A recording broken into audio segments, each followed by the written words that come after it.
Polsek. Yo belajar nyekel mic. Yo. Wah, lagune Sri Tanjung. Monggo, Pak. Kabeh nyawang aku bingung piye to iki jane. Mbah Lurah Suja,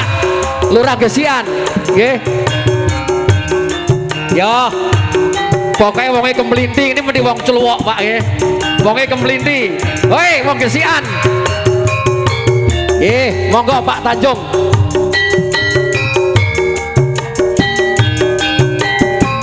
Monggo Pak Lis. Pak Joko. Pak mana Pak Joko?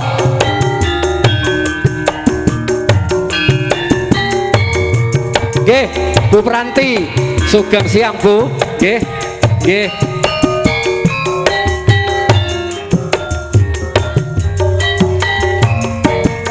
Bayi Marto dasaranteng tur catek mika luwih rupa kebak pangalembono Sri Tanjung bocah ayu saka gunung Pati Sida Paksa Anandang Wuyung Sri Tanjung garwa Patih Sida Paksa gawe geger ing kraton Sukodana sila hati krama kataman asmara apus krama tindake angkara murka Sida Paksa ngupati tumbaling praja ora ngerti yen arep diapusi Sida Paksa duka yayah sinimpi ora srata Sri Tanjung dipateni ana getih kandhane kok wangi mertandane Sri Tanjung pancen suci ana banyu kandhane kok wangi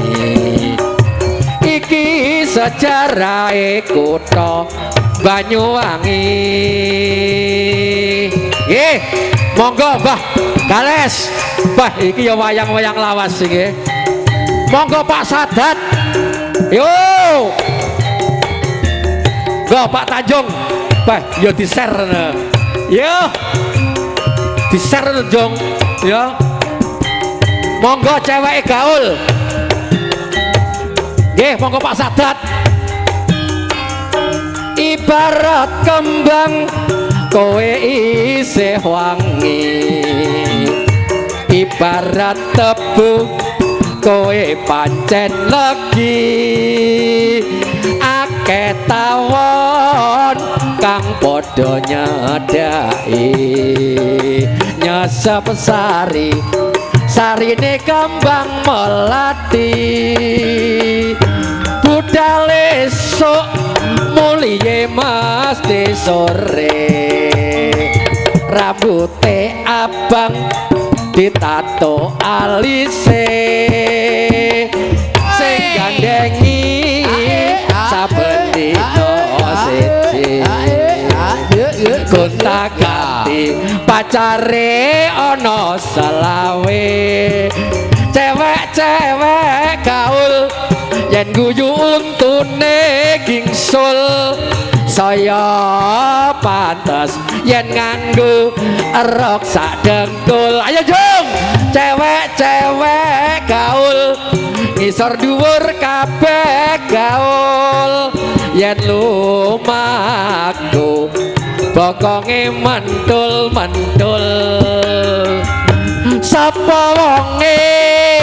sing ora jlegukan nyawang bokong bodine kaya dandang tumpakane sepeda motor lanang cewek gaul ayune sak kecamatan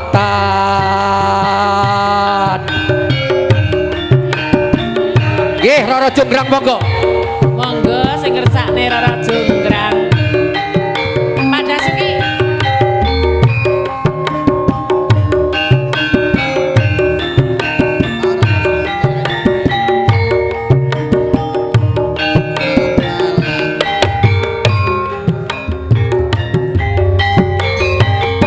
Roro Jonggrang pancen kowe ayu tenan ora mokal yen aku nandang kasmaran waspadana prajuritmu kalaparan mula kowe dadi wanita boyongan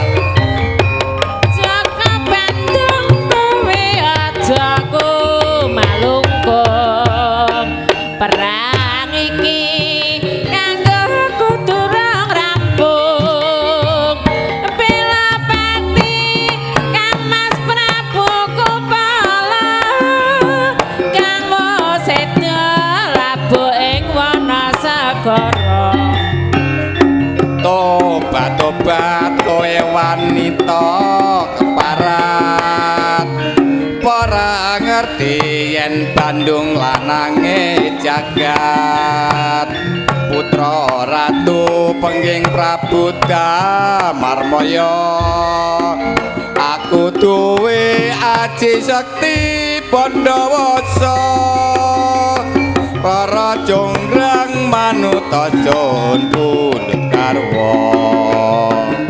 Jaka Bandung aku duwe bebono Candi Sewu sawengi kudu dadi iya Jonggrang pamundhutmu tak turuti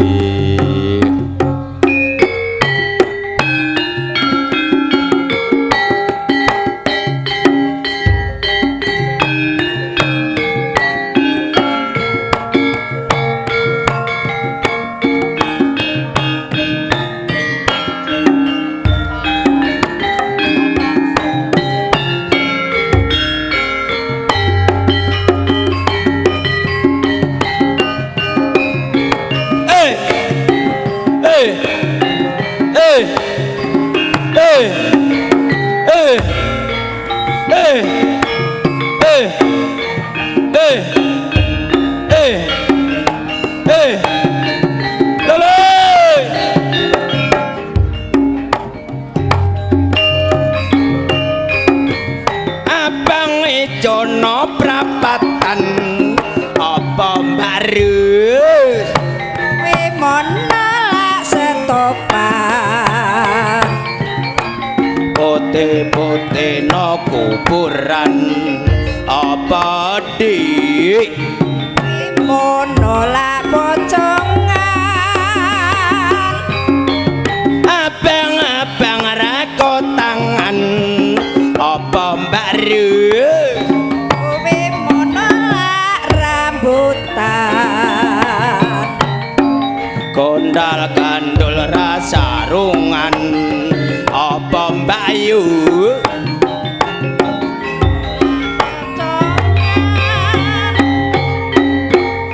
gondal kandul warna-warna ya dik ya iki jambu iki nangka Gendel-gendel pancen nekmu ya Mas ya Wimana mana teman gondal kandul ana kuping apa mbayu kowe mono anteng-anteng gondal gandul sing mbok gawa kowe apa iki mono tuweke mbok rondong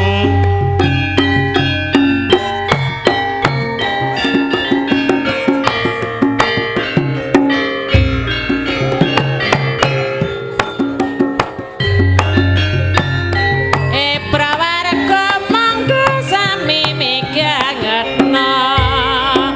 siarane Pak Haji Muri Bathokan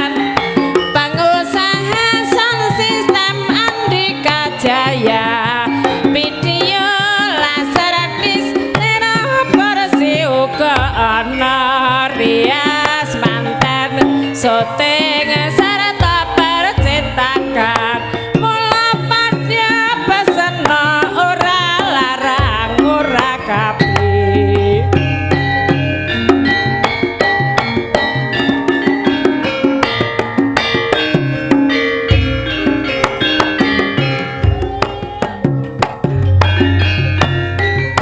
prawarga monggo sami migangetna siarane Pak Haji Mure Bathokan pangusaha sound system Andika Jaya video laser disc telepon uga ana rias manten syuting sarta percetakan mula padya pasana nyamelane uga ana dudu sana dudu kadang yen mati aku melok kelangan kaya abang sembrawang gawe pimbang yen to gelem tajak urip bebarengan kula niki prawan tuwa umur kula 35 napa boten ketuwa keton puri kula anake wong tani najan sira wong gunung enang-enong aku sago bocah bareng maton najan sira wis dadi prawan tuwa aku sago macul nandur tela ora nyuno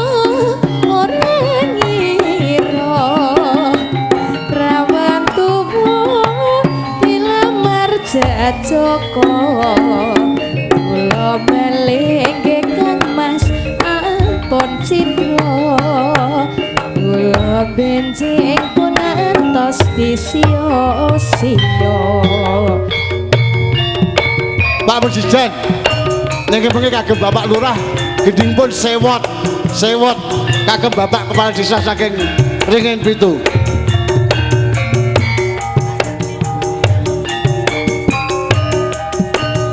monggo ingkang badhe nekar kula aturi panjenengan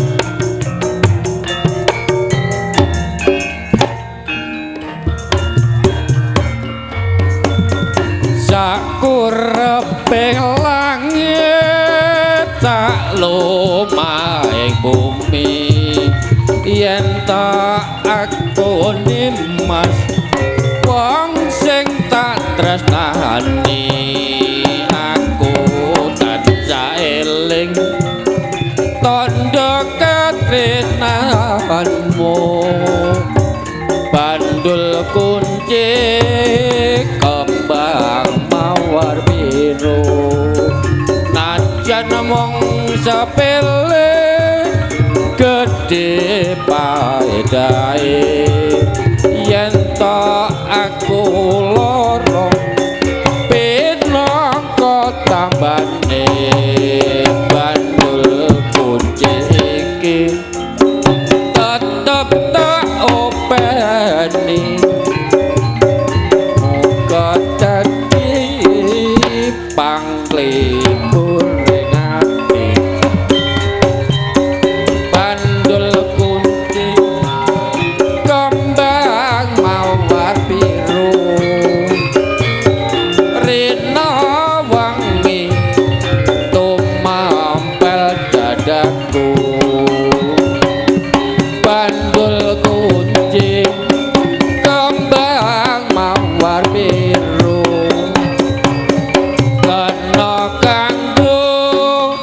tambaning kangenku saiki kudu wis ana bandule mung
pipalanggane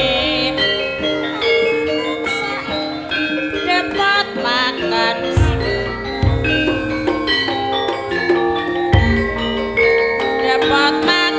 sawunggale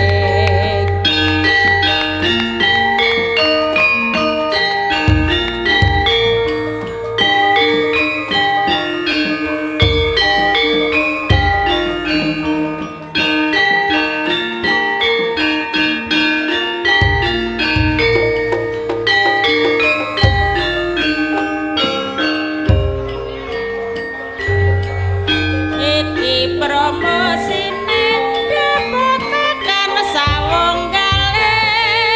Pak Sarayana gondrong Ibu Ida wis angantuk depan rumah sakit dokter kandung warung aneka masakan penuh cita rasa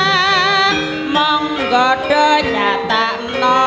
ora bakal kuciwa luwes pelayane sumakrapyak nyang semakin rina wengi ora sepi pelanggane ayo tansah eling dapat makan sawunggale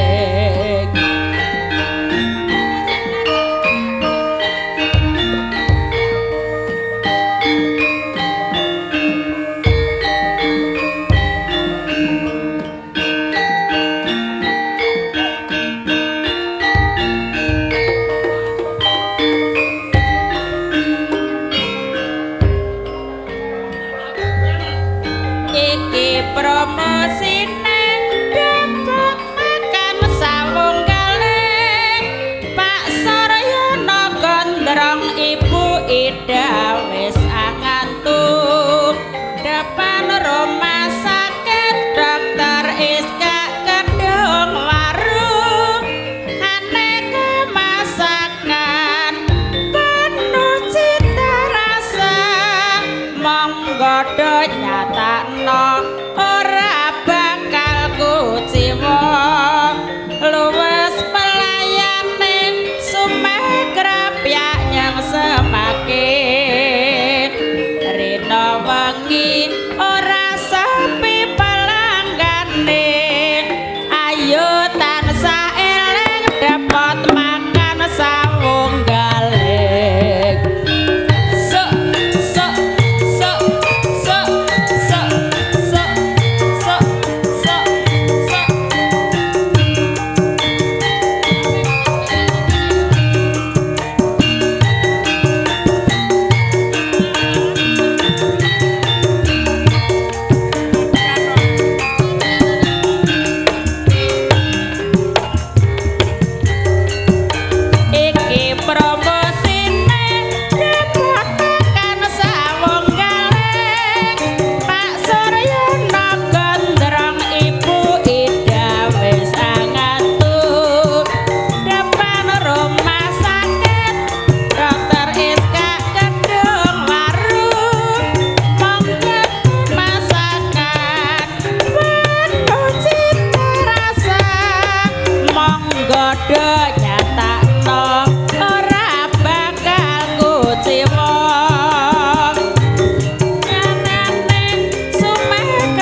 ida wis angantung depan rumah sakit dokter Iska Kedung warung aneka masakan penuh cita rasa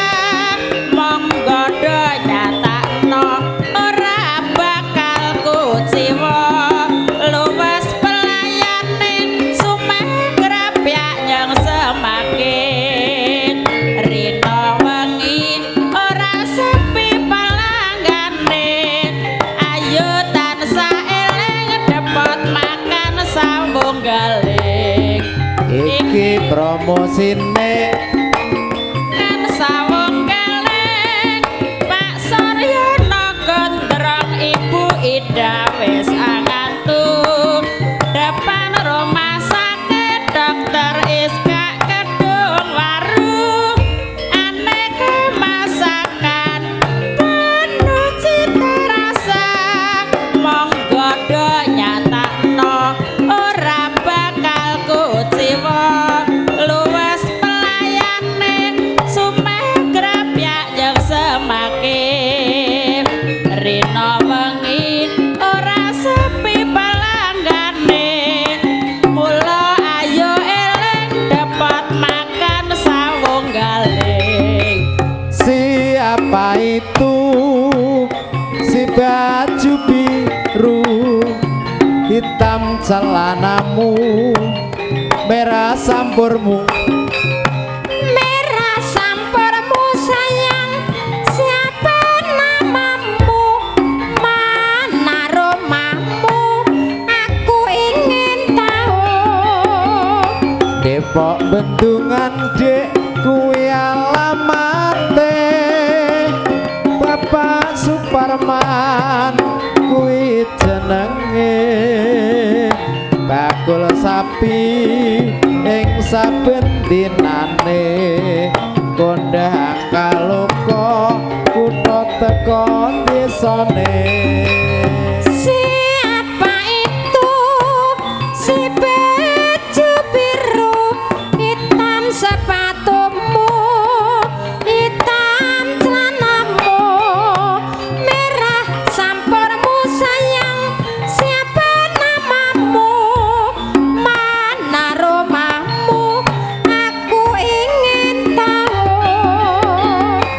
Depok Bendungan dek kuwi alamatku Bapak Parman kuwi jenengku bakul sapi ing saben dinane kondhang kaloka kutha teka desane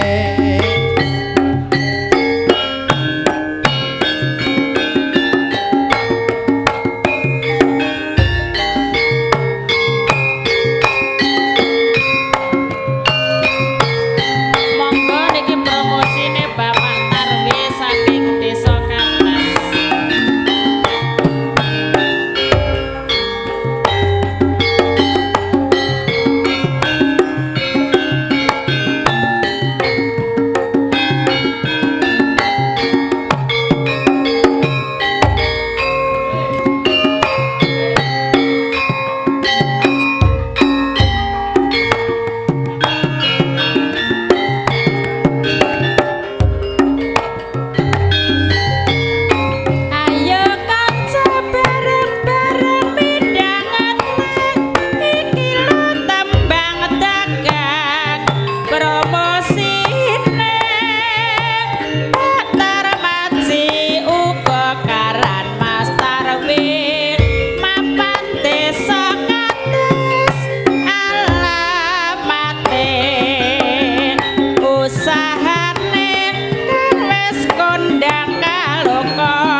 samirae, Pak.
bayem rene.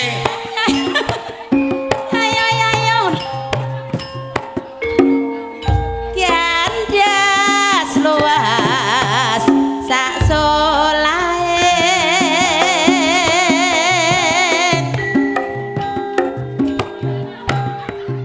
Samira daleme nganjuk yo mas dadi pikiran gak nate petuk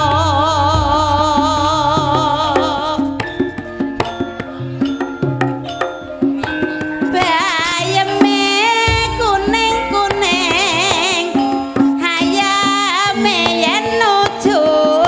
sanding ya bapakne dhewe ora butuh kae-kae butuh kumong siji wae salambar godhonge ora ya bapakne tole dadi pikiran gak nate petuk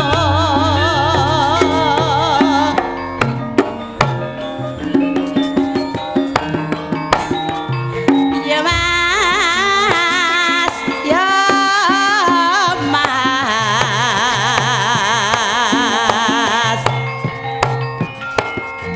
kandas luas sak solahe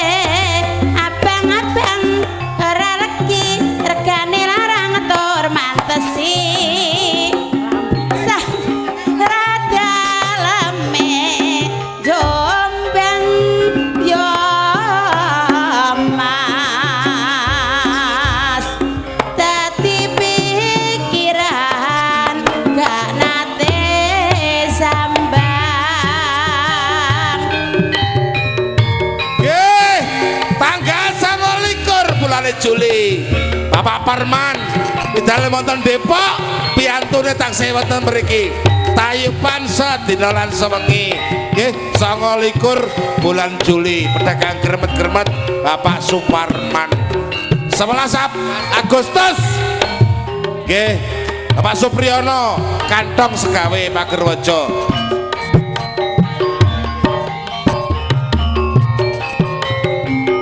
yen to pancen wis dadi setiamu tak trimane senadyan lara sajroning atiku tanpa guna saben dina nggonmu ngamis tresna yen to ndika pungkasane abone wong liya lali apa pancen lali biyen sambrah sapa sing nulungi bareng saiki wis mukti ninggal aku merga oleh ganti manuk nuri mencana sak pucuke cemara aku ngerti yen tresnamu amung marga bondo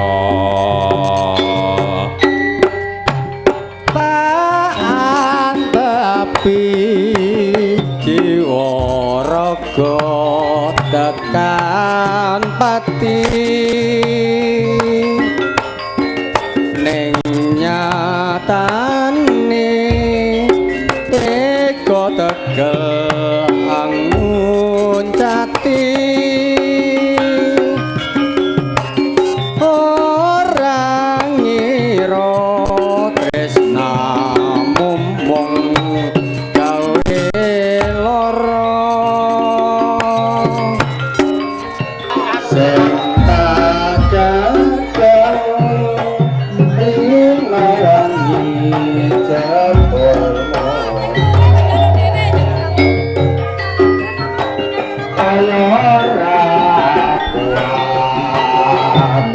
rasane kaya arep nikah yen asmara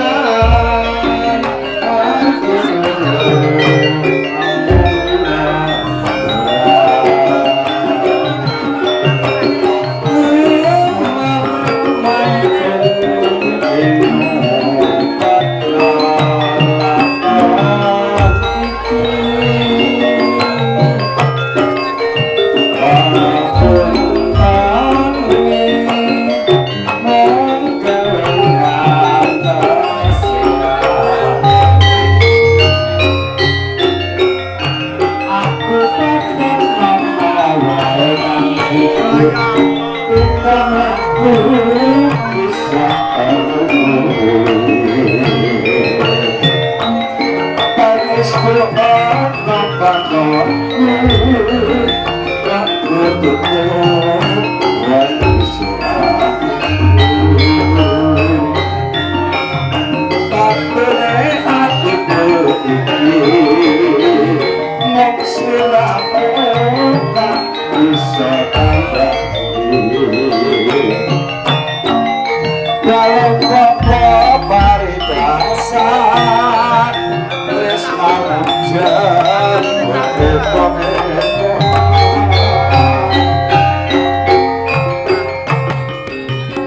aku iki aja nganti aku kok apusi welasan iki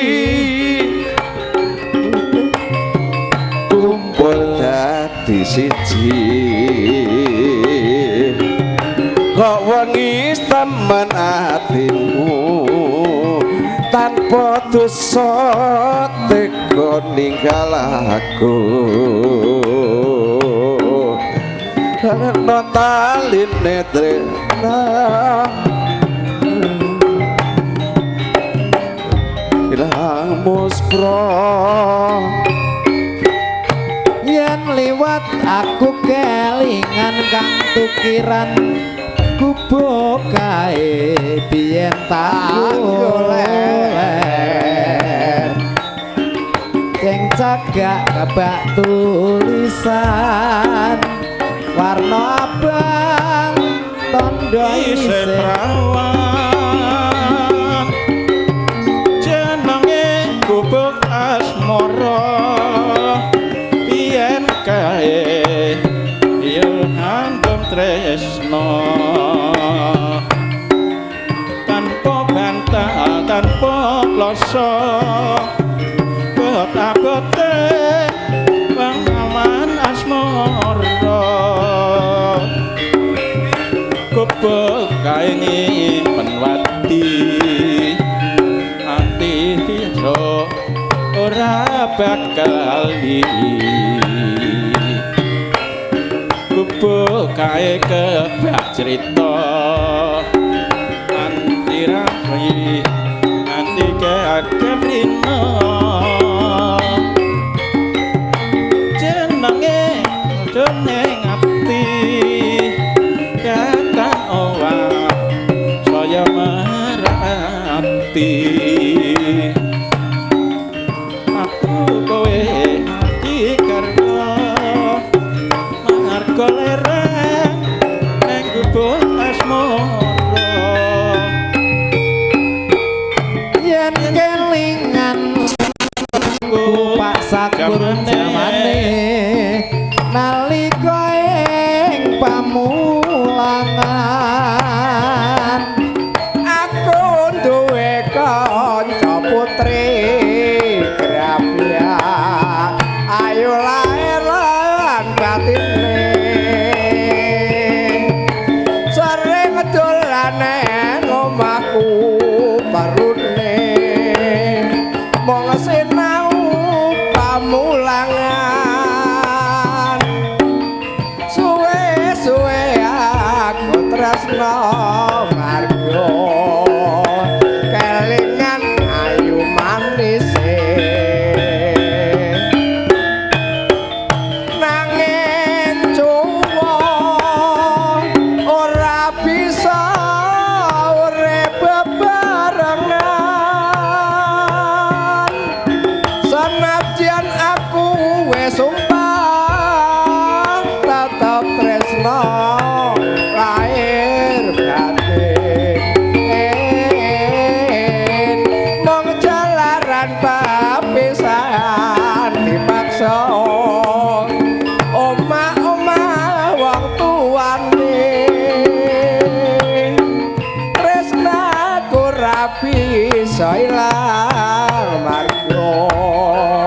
kelingan irang manis ane nono kok om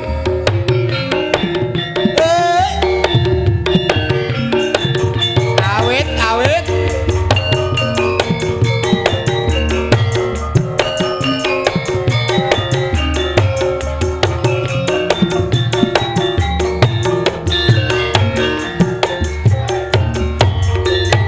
bojoku kok kaya ngono wong wedok kok arep rabi loro apa pancen gamane iki wis bubrah bojoku ora krasana omah saiki aku wis duda bojoku digawa mlayu kanca ya wis bene aku ora gelo bojo ayuna umur ora dawa rong-rong gendong-gendong dong bojo moblong tipe rong-rong gendong-gendong dong bojo moblong digandol wong rong-rong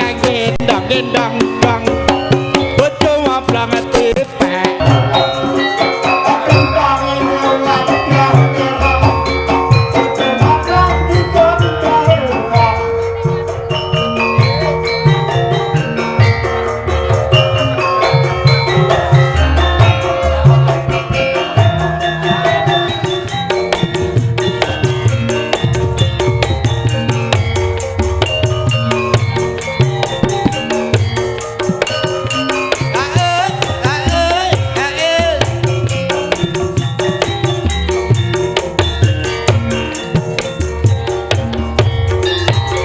bojoku kok kaya ngono wong wedok kok arep rabi loro apa pancen jamane iki wis bubrah bojoku ora krasana omah saiki aku wis duda bojoku dikawa mlayu kanca ya wis bene aku ora gelo bojo ayuna umur ora dawa gendang gendang dong bojo mablang tipek